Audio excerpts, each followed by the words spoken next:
Hello, good evening, good morning यार, sorry, good morning. कैसे हो आप सभी लोग? आई होप सब एकदम बढ़िया होंगे और मस्त तरीके से अपनी पढ़ाई कर रहे होंगे। आज हम करने वाले पीपीएससी 142 का यूनिट 8। तो यूनिट 7 जो कि चाइना के साथ रिलेशन हमने पिछले यूनिट के अंदर देख लिया था। आज हमारा पाकिस्तान से कैसा रिलेशन है, आज नहीं मतलब आज ये चैप्टर पढ़ने वाले हैं कि इंडिया का कैसा पॉलिसी है किसको लेकर, पाकिस्तान को लेकर। तो ये हमारा यूनिट 8 होने वाला है, जहाँ पे हमारे जितने भी पड़ोसी देश है, दोस्त है साउथ एशिया वाले, उन सभी के बारे में पढ़ेंगे। तो पहला स्टार्ट होता है किसके साथ? पाकिस्तान के साथ। तो पाकिस्तान आप सभी को पता ही होगा कैसा पाकिस्तान है, कितना प्यारा पाकिस्तान है ना? तो वही, और करंटली तो बस क्या ही बोले पाकिस्तान के बारे में। तो कौन कौन से टॉपिक होने वाले हैं? पहले तो भाई ये जो कॉन्फ्लिक्ट है हम दोनों के बीच में, ये इसके पीछे क्या रूट है, जड़ क्या है इसकी, वो देखेंगे। कितने वॉर हुए इंडिया और पाकिस्तान के बीच में, उन वॉर्स को पढ़ेंगे। पीस प्रोसेस देखेंगे दोनों के बीच में। इतना ही टॉपिक इंपॉर्टेंट है इस पूरे चैप्टर के अंदर, ठीक है? 3 टॉपिक करके चले जाओ, बस खत्म, और आगे के टॉपिक करने की जरूरत नहीं है। ओके जी। तो करते हैं शुरुआत इंट्रोडक्शन से। तो इंट्रोडक्शन में बोला जाता है कि इंडिया और पाकिस्तान का जो रिलेशनशिप है वो कॉम्प्लेक्स है, मतलब उसके अंदर ऐसा है कि हमारे बीच में एक रिवाइवलरी भी है, और कहीं ना कहीं हम सारे के सारे क्या करते हैं, अपनी हिस्ट्री को शेयर करते हैं। ठीक है। 1947 के अंदर इंडिया और पाकिस्तान का विभाजन हो जाता है, मतलब इंडिया का विभाजन होता है, पाकिस्तान का तो क्या ही होगा, इंडिया से ही निकल के पाकिस्तान बनते हैं। तो इंडिया का स्प्लिट हो जाता है, जिससे ईस्ट पाकिस्तान और वेस्ट पाकिस्तान का फॉर्मेशन होता है। उसके बाद हमारे बीच में काफ़ी वॉर हुई है, किसको लेकर? कश्मीर को लेकर। और भी काफ़ी टेंशन रही है, जैसे टेररिज्म, और करंटली टेररिज्म ही हमारा एक मेन कंसर्न है जो अभी चल रहा है। ठीक है। तो ये सारी चीज़ होने के बावजूद भी हमारा जो रिलेशन है वो काफ़ी अच्छा भी रहा है, क्योंकि हम फ्री मील देते हैं, उनको टैक्सी राइट देते हैं। तो ये कुछ अच्छी बात है, ऐसा नहीं है कि हम आपस में बस लड़ते ही रहते हैं और कुछ नहीं है। अगर वो काम करते हैं भाई, लड़ने वाला तो लड़ना भी पड़ता है। तो स्टार्ट करते हैं। भाई ये जो लड़ाइयाँ हैं इंडिया और पाकिस्तान के बीच में, इसके पीछे कॉज क्या है, मतलब क्या रीजन है कि किस बात को लेकर ये आपस में लड़ रहे हैं। तो पहले हम लेते हैं relation between India and Pakistan. India और पाकिस्तान के बीच में कैसा रिलेशन है? तो भाई इंडिया और पाकिस्तान के बीच में हॉस्टिलिटी वाला रिलेशन है। आज भी हम एक deep historical culture emotional time से बना के बैठे हो। इंडिया और उसका पाकिस्तान का कल्चर सेम है, हिस्ट्री सेम है, इमोशनल टाइप्स बिल्कुल सेम है। 1947 में क्या होता है, पाकिस्तान फॉर्म होता है। ठीक है। बहुत ज़्यादा डिस्प्लेसमेंट होता है, पंजाब से लोग कहाँ पे जा रहे हैं? वेस्ट पाकिस्तान जा रहे हैं। और बंगाल से लोग कहाँ पे जा रहे हैं? ईस्ट पाकिस्तान जा रहे हैं। तो मतलब बहुत सारे लोग डिस्प्लेस होते हैं, और काफ़ी ज़्यादा रियोत होती है, जहाँ पे मिलियंस ऑफ लोगों की जान जाती है। आप सभी ने पढ़ा होगा पार्टीशन एरिया का, जहाँ पे कितना कुछ हमको दर्दनाक सीन वहाँ पे देखने के लिए मिलता है। Divergent concept of the nation. अब क्या होता है, जब इंडिया आज़ाद होता है ना, इंडिया क्या करता है, सेकुलरिज्म को प्रमोट करता है, अपने यहाँ पे सेकुलरिज्म लेकर आता है कि मेरे लिए सब धर्म एक है। अब सभी को पता है कि इंडिया के अंदर किसी भी धर्म को लेकर कोई भी डिस्क्रिमिनेशन नहीं होता। ठीक है। हमारा जो कॉन्स्टिट्यूशन है वो गारंटेड करता है कि भाई सभी धर्मों के लिए क्या है, इक्वल राइट्स है सभी के पास, सभी धर्म उनके लिए इक्वल है, मतलब हमारे कॉन्स्टिट्यूशन के लिए सभी के लिए इक्वल राइट्स है। लेकिन पाकिस्तान भी इनिशियली स्टार्टिंग में जब आज़ाद हुआ था, वो भी सेक्युलर को ही प्रमोट करता था, अपने वहाँ पे सेक्युलरिज्म ही उसने रखा हुआ था।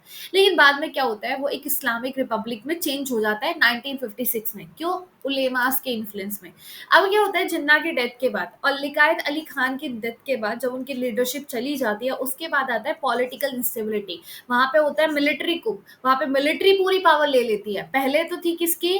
लियाकत अली खान की गवर्नमेंट। लेकिन जब उनकी डेथ हो जाती है, उनकी लीडरशिप खत्म हो जाती है, वैक्यूम हो जाता है, खाली पड़ जाती है लीडरशिप, तो उसके बाद मिलिट्री संभाल लेती है, मिलिट्री पावर को अपने उसमें ले लेती है, एक तरीके से मिलिट्री कुप हो गया। ठीक है। प्रिंसली स्टेट इशू, ये भी एक बहुत बड़ा इशू है।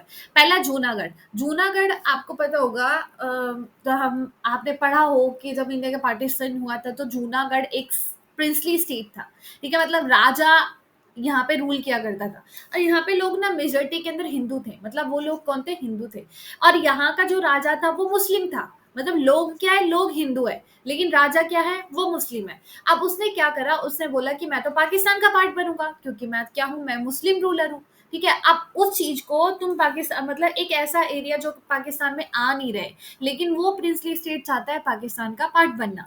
अब उस टाइम पे इंडिया इंटरवीन करता है, इंडिया बोलता है ठीक है, लेकिन अगर लोग चाहेंगे तो हम इसको पाकिस्तान को दे देंगे। जब वहां पे प्लेबिसाइड कंडक्ट की जाती है, प्लेबिसाइड मतलब हाँ या ना का जवाब पूछा जाता है लोगों से कि आप पाकिस्तान का पार्ट बनना चाहते हो या फिर इंडिया का पार्ट बनना चाहते हो, पाकिस्तान का हाँ या ना, इंडिया का हाँ या ना। तो लोग ज्यादातर किसको फेवर करते हैं? इंडिया को, कि वो इंडिया का पार्ट बनना चाहते थे। तो रूलर चाहे कुछ भी चाहे, लेकिन लोग किसका पार्ट बनना चाहते हैं? इंडिया का। दूसरा एक और इशू है प्रिंसली स्टेट का, हैदराबाद। हैदराबाद का जो मुस्लिम निजाम था वो चाहता था इंडिपेंडेंट। भाई वो ना इंडिया का पार्ट बनना चाह रहा है ना पाकिस्तान का पार्ट बनना चाह रहा है, वो अलग से हैदराबाद को अलग से एक देश बनाना चाह रहा है। ठीक है, अब इस टाइम पे तो वैसे ही इतनी टेंशन चल रही है, फिर वहां पे इंडिया जाता है, मिलिट्री ऑपरेशन कराता है, हमारे सरदार वल्लभ भाई पटेल जाते हैं और पूरी टेंशन को संभालते हैं। तभी तो उनको आयरन मैन बोला जाता है इंडिया का, जिन्होंने पूरे चुम्बक की तरह पूरे देश को जोड़ के रखा है, उन्होंने ही जोड़ा है पूरे देश को। ठीक है, मिलिट्री ऑपरेशन होता है, फिर उसके बाद हैदराबाद को इंडिया का पार्ट बनाया जाता है। ठीक है, असेशन उनके साथ साइन किया जाता है। आगे चलते हैं, जम्मू कश्मीर। भाई जम्मू कश्मीर भी एक सबसे बड़ा कंसर्न है, मतलब वो भी रूट है इंडिया और पाकिस्तान के बीच में। तो जम्मू कश्मीर में जो मेजोरिटी लोग हैं वो मुस्लिम है, लेकिन वहां का रूलर क्या है? वहां का रूलर हिंदू है। मतलब ये जूनागढ़ के बिल्कुल अपोजिट हो गया कि वहां पे हिंदू मेजोरिटी में लोग थे, लेकिन वहां का रूलर मुस्लिम था। लेकिन कश्मीर में हिंदू रूलर है, राजा हरि सिंह। ठीक है, अब पाकिस्तान के अंदर जो पाकिस्तान ट्राइबल इन्वेड कर लेते हैं, हाँ मतलब वहां पे राजा कौन थे? राजा हरिचंद थे।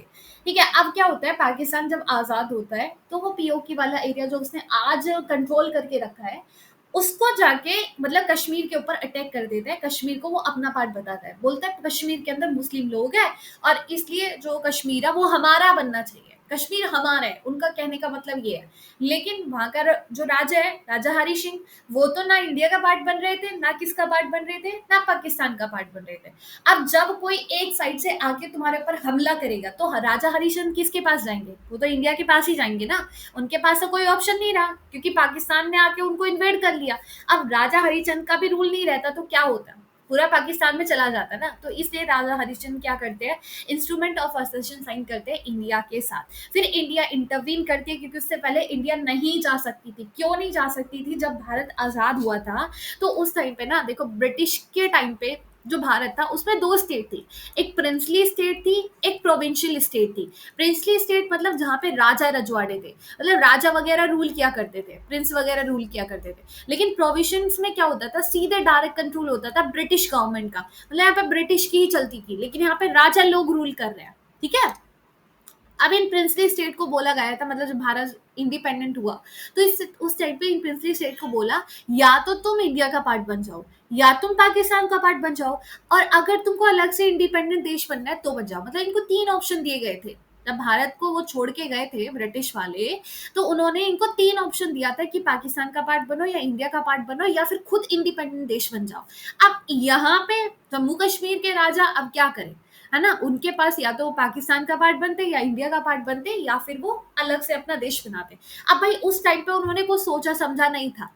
अब सोचने समझने से पहले या कोई भी एक्शन लेने से पहले पाकिस्तान ने जाके अटैक कर दिया। अब राजा हरिचंद ने सोचा कि भाई ना मेरा रूल रहेगा, ना मैं इंडिया का पार्ट बन पाऊंगा, ना मैं अपना अलग से कोई देश बना पाऊंगा, मैं तो पाकिस्तान के कब्जे में आ जाऊंगा। ठीक है, तो वो क्या करते हैं? इंडिया के साथ इंस्ट्रूमेंट ऑफ एसेशन साइन करते हैं, जहां पे इंडिया इंटरफेयर करते हैं। उससे पहले नहीं कर सकता था इंडिया। फिर अपनी क्या करता है? सीज फायर वहां पे लेके जाता है और जो लाइन ऑफ कंट्रोल है उसको एस्टैब्लिश करता है।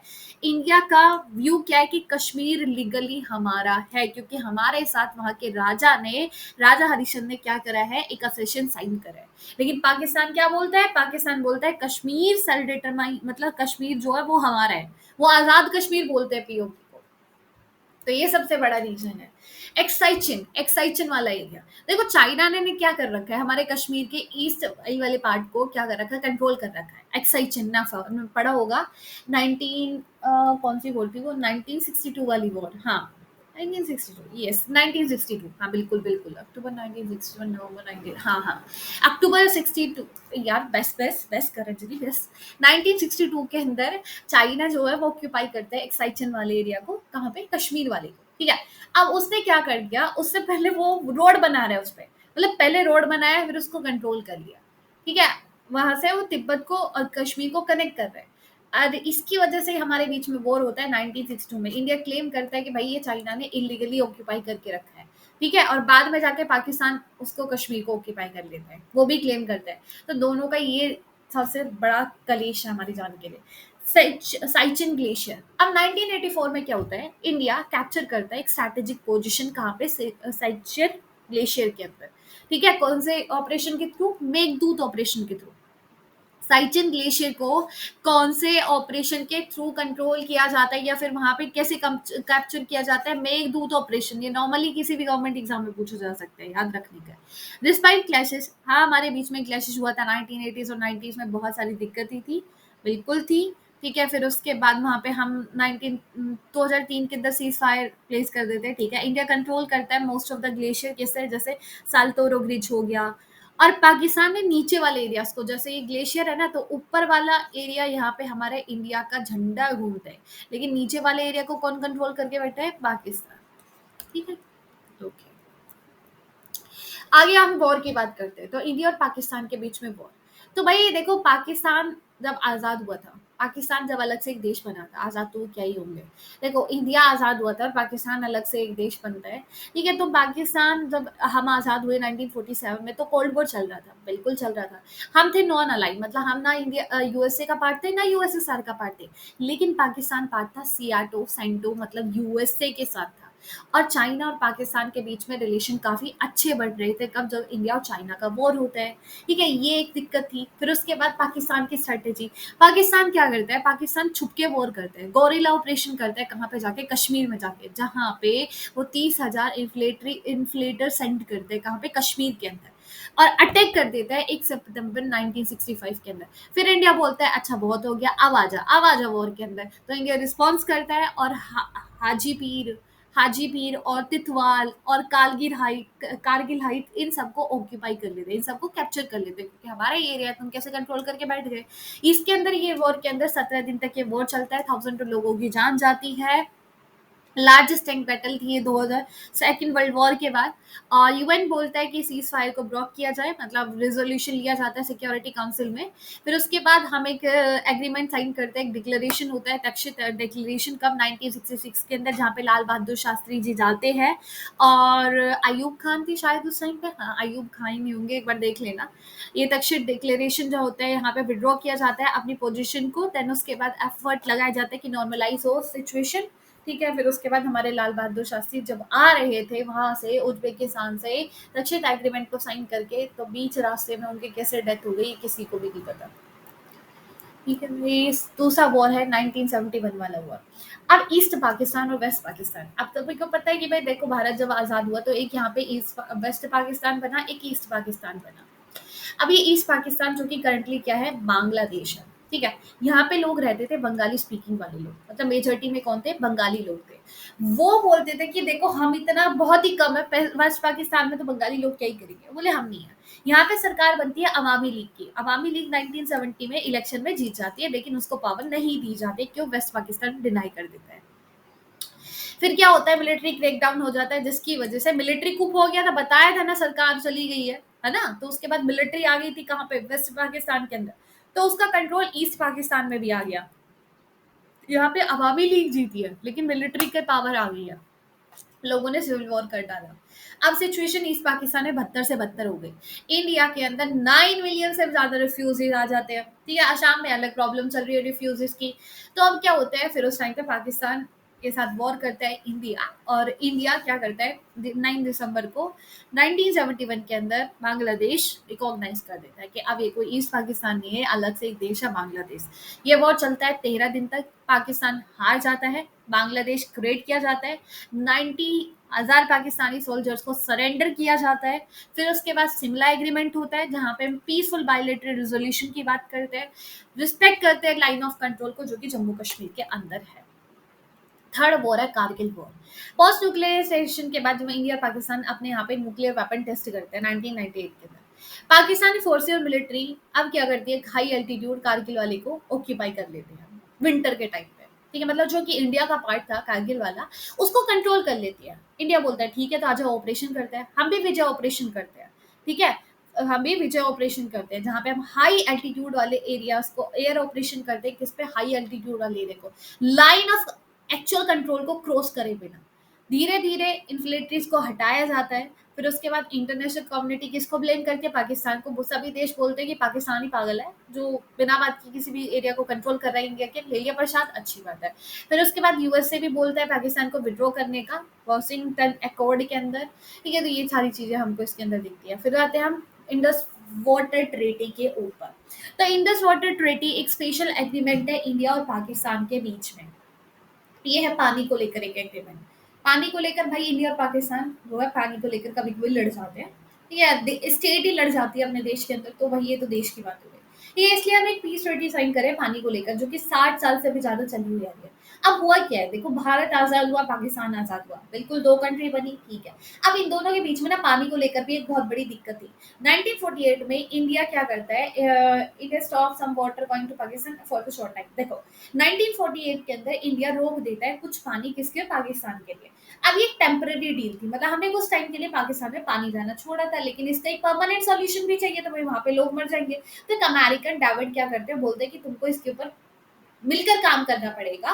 ठीक है, मिलकर काम करना पड़ेगा तभी कोई सॉल्यूशन निकलेगा। फिर वो कुछ साल के बाद इंडियन प्राइम मिनिस्टर को नेहरू जी जाते हैं पाकिस्तान के प्रेसिडेंट अयूब खान के साथ एक साइन करते हैं इंडस वाटर ट्रीटी सितंबर 1960 के अंदर। अब ये ट्रीटी के अंदर क्या था, यहाँ पे बोला जाता है कि पाकिस्तान को 3 रिवर का पानी मिलेगा, इंडस, झेलम और चिनाब। याद रख लो कि कौन कौन सी नदियों का पानी मिलेगा पाकिस्तान को, इंडस, झेलम, चिनाब। ठीक है, और 3 नदियों का पानी मिलेगा इंडिया को, रावी, ब्यास, सतलुज। ठीक है, ये जो है ना, ये 3 वाटर है, 3 वाटर कह रही हूँ, 3 रिवर, इंडस, झेलम, चिनाब। इसका 20% मिलेगा इंडिया को, 80% मिलेगा पाकिस्तान को।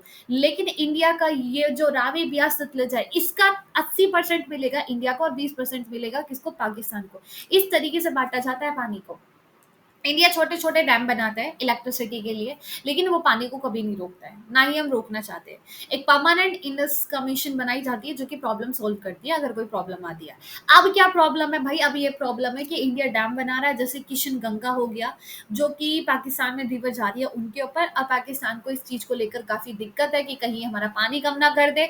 और क्लाइमेट चेंज हो रहा है जिससे ग्लेशियर मेल्ट हो रहा है, और ग्लेशियर मेल्ट होते हैं तो पानी का बहाव बढ़ता है, पानी का बहाव बढ़ता है तो पाकिस्तान डूब जाते हैं। एक जगह बोलता है कि हम सूखा पड़ रहा है, पानी नहीं मिल रहा, पानी दो, पानी रोक दिया, दूसरी तरफ वो बाढ़ में डूब जाते हैं। ठीक है, तो कोई एक सॉल्यूशन उनका पता ही नहीं, कभी उनके वहां पे सूखा पड़ रहा है, कभी ब्लड आ रहा है। दिक्कत तो है भाई, नदियां जा रही है तो क्या कर सकते हैं। ज्यादा से ज्यादा लोग बढ़ रहे हैं, और इलेक्ट्रिसिटी चाहिए, तो भी ये एक प्रेशर है। ठीक है, फिर ये भी एक प्रेशर है ट्रीटी के ऊपर। कुछ लोग बोलते हैं जो इंडिया है वो पानी रोक देता है पाकिस्तान के अंदर, तो भाई कैसे रोक सकते हैं, इतनी बड़ी बड़ी नदियों का पानी, हम खुद डूब जाएंगे। तो इंडस वाटर ट्रीटी एक पीसफुल कॉपरेशन है जहाँ पे दो एनिमीज के बीच में हम कॉपरेट करते हैं पानी को लेकर। अब कुछ दिक्कतें भी आ रही है भाई, ट्रस्ट इशू है, वो विश्वास नहीं करते, क्लाइमेट इशू है जिससे बातें और बिगड़ जाती है। लेकिन अपडेट चाहिए इस ट्रीटी के अंदर तो वो हम कर लेंगे, कोई दिक्कत वाली बात नहीं है। ठीक है, और भाई देखो इंडिया ना एक ऐसी पहली कंट्री है जहां से कोई नदी ओरिजिनेट हो रही है, और वो नदी ओरिजिनेट होते हुए दूसरी कंट्री के अंदर जा रही है। ठीक है, ये मतलब ऐसा नहीं है कि दूसरी कंट्री के अंदर नहीं है भाई, बहुत सारी कंट्री के अंदर। लेकिन कोई भी कंट्री एग्रीमेंट नहीं साइन करती है, ट्रीटी साइन नहीं करती है। हमने बांग्लादेश के साथ भी करा हुआ है, हमने पाकिस्तान के साथ भी करा हुआ है। हमारे यहाँ से ओरिजिनेट हो रही है, जा रही है ओरिजिनेट होके। फिर भी हम मतलब मेजर कंट्री तो हम ही बने ना, क्योंकि हमारे यहाँ से ओरिजिनेट हो रही है, कितना पानी लेना है कितना नहीं लेना है ये तो हमारे हाथ में होना चाहिए। लेकिन फिर भी हम ट्रीटी साइन करे बैठे, कोई देश नहीं है इतना महान। ये फिर भी एहसान कौन माने हमारा, वही है। ये बोले एहसान फार्मर्स लोगों के ऊपर। पीस प्रोसेस ऑन सीबीएम 1990, सब कुछ पीस प्रोसेस की बात कर लेते हैं। देखो भाई इंडिया और पाकिस्तान के बीच में बहुत सारी प्रॉब्लम है, बहुत सारी प्रॉब्लम है, बिल्कुल है। लेकिन आज भी लोग ना एक दूसरे को कनेक्ट होते हुए देखते हैं। कैसे भाई, कल्चर सेम है, खाना पीना सेम है, ट्रेडिशन सेम है, लैंग्वेज सेम है। अगर नॉर्थ इंडिया के लोगों को देखो और पाकिस्तान को देखो तो काफी चीज हमको सिमिलरिटी उनके अंदर दिखती है। नॉर्मल लोग जो आम लोग हैं वो कभी आपस में हेट नहीं है उनके बीच में, वो आपस में लड़ना नहीं चाहते, एकदम दोस्त की तरह रहते हैं। लेकिन देश के रिलेशन खराब है वो अलग बात है। लोग तो शांति चाहते हैं, फ्रेंडशिप चाहते हैं। अब इस चीज को पीस को स्टैब्लिश करने के लिए हम ट्रैक टू डिप्लोमेसी लेके आते हैं। 1990s में इंडिया ट्राई करता है कि पाकिस्तान के साथ हमारे रिलेशन अनऑफिशियल एफर्ट्स के थ्रू क्या करे जाए, ठीक करे जाए, ठीक है, इम्प्रूव किया जाए। तो इसी को हम ट्रैक टू डिप्लोमेसी बोलते हैं। जैसे वीजास को ज्यादा देना पाकिस्तान को, मीटिंग कराना मीडिया और अकेडमिक और ट्रेडर्स के बीच में। हमारे प्राइम मिनिस्टर आई के गुजराल पाकिस्तान लीडर से 4 बार मिले थे एक साल के अंदर। इंडिया फोकस करते हैं कि ट्रेड ऑफ फ्रेंडशिप के ऊपर ध्यान दें, ना कि जितनी भी प्रॉब्लम हुई है जैसे कश्मीर टेररिज्म इन सब के ऊपर, ठीक है, मतलब वो फ्रेंडशिप के ऊपर ज़्यादा बढ़ते हैं। दूसरा आता है कंपोजिट डायलॉग। 1998 के अंदर इंडिया और पाकिस्तान दोनों ही न्यूक्लियर पावर बन जाते हैं, चीज़ें और चीज़ों में और बदलाव आ जाता है, सीरियस और हो जाते हैं दोनों के रिलेशन। फिर उसके बाद प्राइम मिनिस्टर अटल बिहारी वाजपेयी वो कंपोजिट डायलॉग स्टार्ट करते हैं, जहाँ पे वो 8 इंपॉर्टेंट इश्यूज के ऊपर बात करते हैं, जैसे peace and security, Kashmir, Siachen, terrorism, trade, Sir Creek, ये सारी चीजें। लेकिन कोई हमको फाइनल सॉल्यूशन नहीं दिखता है। लाहौर विजिट होता है 1990s में, वाजपेयी क्या करते हैं, लाहौर जाते हैं बस से। किससे मिलने के, वहाँ के प्राइम मिनिस्टर नवाब शरीफ से मिलने के लिए। दोनों ही साइड से लाहौर डिक्लेरेशन साइन किया जाता है कि अब हम पीस पे काम करेंगे, टेररिज्म को खत्म करेंगे। कौन बोलता है, पाकिस्तान। हमारे यहाँ पे कौन सा टेररिज्म है, नहीं है भाई, पाकिस्तान बोलता है। लेकिन होता क्या है, कारगिल वॉर हो जाता है, जिससे चीजें बदतर से बदतर हो जाती है। कुछ ही महीने में लाहौर डिक्लेरेशन ढप एकदम से, ठीक है। और फिर उसके बाद नवाब शरीफ की जो गवर्नमेंट है वो भी ओवरथ्रोन कर दी जाती है मुशर्रफ के थ्रू। आगरा समिट होता है 2001 के अंदर। अब क्या हुआ है कि देखो, कारगिल हुआ था वॉर, हमारा टेररिज्म भी था, लेकिन फिर भी वाजपेयी इनवाइट करते हैं वहाँ के प्रेसिडेंट को इंडिया के अंदर। वो आते हैं आगरा में, वो डिस्कस करते हैं काफ़ी इश्यूज पे, जैसे कश्मीर हो गया, पॉवर्टी हो गया। इंडिया सोचता है चलो ठीक है, कुछ अच्छा कर देते हैं, उनको हम स्कॉलरशिप दे देते हैं, उनके वीज़ा को रिलीज कर देते हैं। लेकिन ये समिट भी बाद में जाके फेल हो जाता है, क्योंकि कश्मीर और टेररिज्म को लेकर आपस में कोई एग्रीमेंट हमको नहीं दिखता है। फिर उसके बाद आता है कैबिनेट डिप्लोमेसी। 2001 के बाद 2001 के बाद टेररिस्ट तो अटैक हुए थे इंडियन पार्लियामेंट के अंदर और जम्मू और कश्मीर की असेंबली के अंदर। इंडिया रिस्पॉन्स करता है मिलिट्रीली, क्योंकि भाई देखो, हमने जितना भी कॉन्ट्रैक्ट था पाकिस्तान के बाद वो भी खत्म कर दिया था। तुम टेररिस्ट अटैक कर रहे हो तो हम तुम्हारे साथ अच्छे रिलेशन तो नहीं बना सकते। तो कोऑपरेटिव डिप्लोमेसी यहाँ से स्टार्ट होती है, जहाँ पे यूएसए आता है, चीज़ों को शांति करने की कोशिश करता है, लेकिन फिर भी चीज़ें शांत नहीं हो पाती है। 2003 के बाद भाई वाजपेयी क्या करती है, वाजपेयी सरकार क्या करती है, ऑफर करती है फ्रेंडशिप स्पीच कहाँ पे, श्रीनगर के अंदर। लेकिन पाकिस्तान अच्छा रिस्पॉन्स करता है, डिप्लोमेसी कम होती है, बस इस people to people contact start होता है। फिर 2004 के अंदर सार्क समिट होता है, जहाँ पे दोनों कंट्री एग्री करती है कि वो कंपोजिट डायलॉग क्या करेंगी, स्टार्ट करेगी। पीएम मनमोहन सिंह कंटिन्यू करते हैं एफर्ट किसके साथ, वाजपेयी के बाद। फिर 2005 के अंदर मुशर्रफ आते हैं इंडिया के अंदर, काफ़ी सीबीएम होती है, जहाँ पे कुछ चीज़ों के ऊपर जैसे ट्रैवल ईजियर होगा, बातें होंगी, ठीक है, पीस और बॉर्डर होगा, ये सारी चीज़ें हमारे बीच में होती है। हाँ ठीक है, ये सारी बातें होती है। ठीक है, तो इतना यही चैप्टर था। आई होप आप लोगों को समझ में आया होगा। तो सारी चीज़ें तो यार आप लोगों को पता ही है, बस पॉइंट टू ऐड करने, कुछ पॉइंट सबमिट होने चाहिए। तो 20 नंबर का अगर क्वेश्चन आता है इंडिया का रिलेशनशिप के ऊपर पाकिस्तान के बारे में, तो इतना लिख के आ जाना, बस इतना ही काफ़ी है, और कुछ नहीं लिखना है। वॉर याद रखना है, क्या कॉजेज है जिसके पीछे आपस में लड़ रहे हैं वो। फिर उसके बाद इंडस्ट्रेटी, और तीसरा पीस प्रोसेस। ठीक है, ये 4 टॉपिक कर लेना, बस इतना ही। तो मिलते हैं नेक्स्ट लेक्चर में। बाय, टेक केयर, अपना ध्यान रखना, ख्याल रखना, ऑल द वेरी बेस्ट। बहुत दिन से सोच रही थी इस वीडियो को रिकॉर्ड करने का, लेकिन पता नहीं क्यों मन नहीं कर रहा है रिकॉर्ड करने का, और अभी भी नहीं कर रहा है, बस कर रही हूँ मैं, जबरदस्ती बोले जा रही हूँ। So bye, take care, all the very best. जय श्री राधे राधे।